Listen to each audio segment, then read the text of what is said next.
Maine's wild places are an essential part of our state. The Allagash, Katahdin, and the Appalachian Trail come to mind, of course, but there are countless others. Often those spots are remote, but in one of the busiest and most populated parts of Maine, you will find an especially beautiful natural attraction, the York River, which has just been added to a list of distinctive American waterways.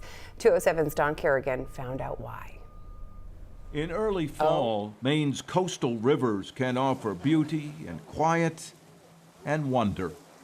The York River is such a place. There's 11 feet of water here, but if you get out more in the channel here, you probably got 20 feet. As Jim Smith took us away from a still hectic harbor and crossed under the bridge, we entered a different world, a 13-mile stretch of water and wildlife that seems far removed from our typical image of southernmost Maine. We know this is a place of history. We're coming up on John Hancock Wharf on my right. But the riverbanks, Jim says, are filled with the history of colonial Maine. And today, this stretch of river is also home to working waterfront, a calm and protected place for fishing boats. And while the lower river has many houses, it is not long before they give way to woods and fields and salt marshes as the York River truly starts to show itself. You know you're in the midst of something special, and you want to make sure that, I want to make sure that my children can enjoy that and their children can enjoy it. Joan LeBlanc says a whole lot of people agree the York River is something special. So special that the U.S. Congress has designated it one of America's newest wild and scenic rivers.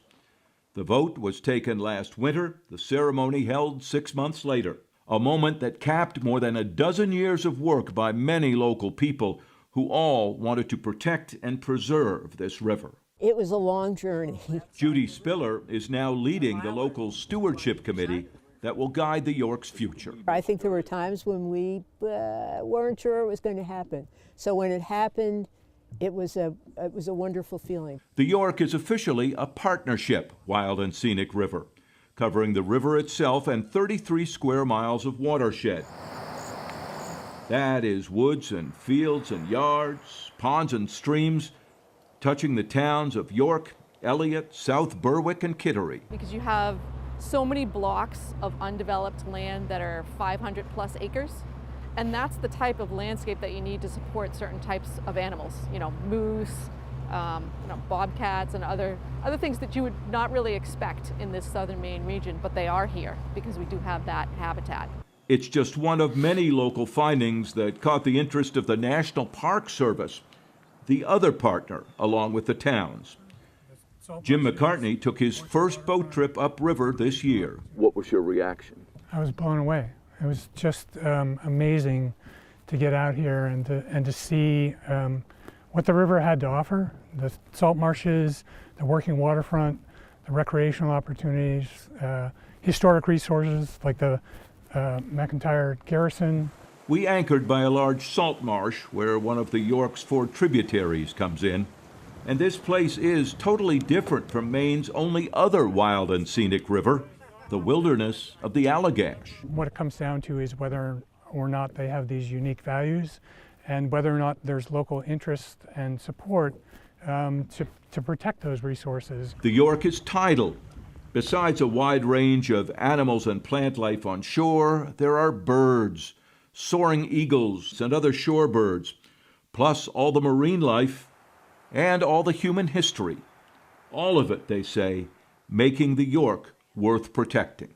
If you can have some proactive thinking and planning ahead of that, then you can still protect what's there, even with a growing population. That's what they hope the Wild and Scenic designation will do. McCartney says there will not be a Park Service ranger or rules here. The Park Service is providing money to help the committee develop the management plans and policies. Protect the water quality, protect the surrounding habitat, try not to stop development, but make sure that any development along the river is ecologically sound. We asked for this boat trip to better understand what made the York River so deserving of protection After all, this is still the second most populous county in Maine, not a wilderness. And that may be it. More people want to be here. That means more challenges to keep the river what it's always been. We have intense development pressure coming from Boston. We need to preserve spaces like this for our inner good and for the health of the natural world. People are part of this world too. And now those who live with the York River have the official responsibility to care for it. Wow, just beautiful through there. You know, York is such a pretty town, and it's easy to get a feel for the town when you just are on foot or in a car or on a bike or whatever, but you need a boat to get out on the river, and I've never had a chance to do that. It looks really, really nice. I imagine you feel really good after you spend a day out there, for sure.